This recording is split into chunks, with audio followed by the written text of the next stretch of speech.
E aí, gurizada, beleza? Bem-vindos a mais uma resolução do canal Instituto Ensino de Potência. Eu sou o professor Eduardo e hoje a gente vai resolver a questão 180 da prova amarela do Enem de 2020. Vamos lá. Pergolado é o nome que se dá a um tipo de cobertura projetada por arquitetos, comumente em praças e jardins, para criar um ambiente para pessoas ou plantas no qual há uma quebra da quantidade de luz dependendo da posição do sol. É feito com um estrado de vigas iguais, postadas paralelas e perfeitamente em fila, como ilustra a figura. Um arquiteto projeta um pergolado com vãos de 30 centímetros de distância entre suas vigas, de modo que, no solstício de verão, a trajetória do Sol durante o dia seja realizada num plano perpendicular à direção das vigas, em que o Sol da tarde, no momento em que seus raios fizeram 30 graus, com a posição a pino, gere a metade da luz que passa no pergolado ao meio-dia. Para atender a proposta do projeto elaborado pelo arquiteto,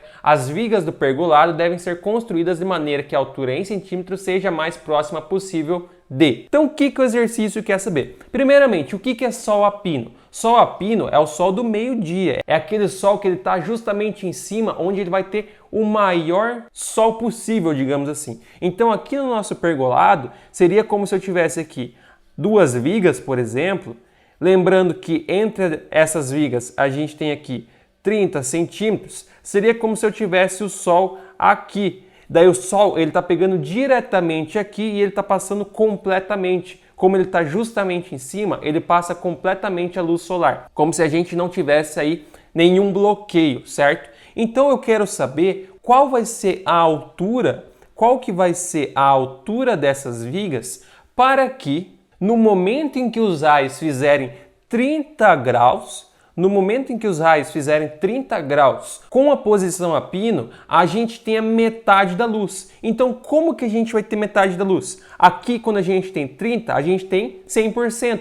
Para eu ter metade, aqui eu vou ter 15. Então, no caso, a gente vai ter o seguinte. Aqui eu vou ter um triângulo retângulo, tá? Que eu tenho um ângulo. O Sol ele vai ter que estar aqui. E ele vai ter que fazer o quê? Ele vai ter que fazer aqui um ângulo que é de 30 graus. Ele vai ter que fazer um ângulo de 30 graus para que aqui eu tenha que passe apenas metade. Então, no caso, metade de 30 é 15. Então, aqui eu vou ter 15 centímetros.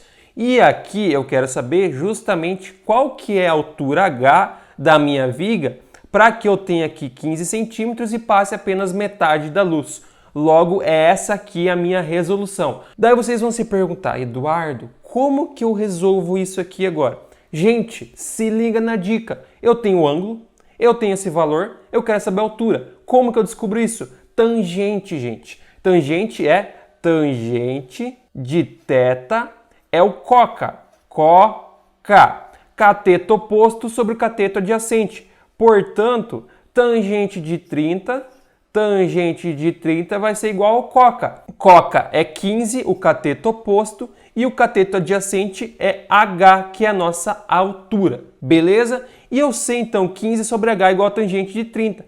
Daí vocês vão se perguntar, Eduardo, quanto que é tangente de 30? Gente, tangente de 30 é raiz de 3 sobre 3. Raiz de 3 sobre 3 é igual a tangente de 30, que no caso é igual a 15 sobre H. Agora eu já tenho a minha equação montada, só preciso resolver. Então eu passo H multiplicando para o outro lado e eu passo o que é número para o outro. Então eu vou ter H igual a 15 vezes 3 sobre raiz de 3. Quando eu tenho 3 sobre raiz de 3, 3 tem expoente 1. Aqui embaixo eu tenho expoente meio, porque é uma raiz. 1 menos meio é meio. Portanto, eu vou ter no final 15 raiz de 3. Logo, essa aqui vai ter que ser a minha altura, que no caso a gente ainda não sabe qual é, porque eu não tenho nenhuma alternativa que é 15 raiz de 3. Mas o que eu sei? Eu sei que raiz de 3 vai ter que ser um pouquinho maior que 1,5 e vai ter que ser um pouquinho menor que 2, vai ficar entre esses valores. Então o que eu posso fazer? Eu posso tentar analisar aí o valor de 1,5, que é um valor aproximado para ver qual a alternativa que vai ser. Então 15 vezes 1,5 vai ser aí aproximadamente 26. 26 é a minha alternativa C. Então é isso, gurizada. Qualquer dúvida que vocês tiverem, algo que não ficou claro, pode deixar nos comentários, que eu estarei respondendo o mais breve possível. Também peço para vocês que se inscrevam e ativem as notificações para não perder nenhum vídeo, nenhuma dica e nenhuma novidade. E é claro, deixe aquele like para que o canal tenha mais destaque no YouTube. Muito obrigado a todos que assistiram, bons estudos, um grande abraço, valeu e até a próxima!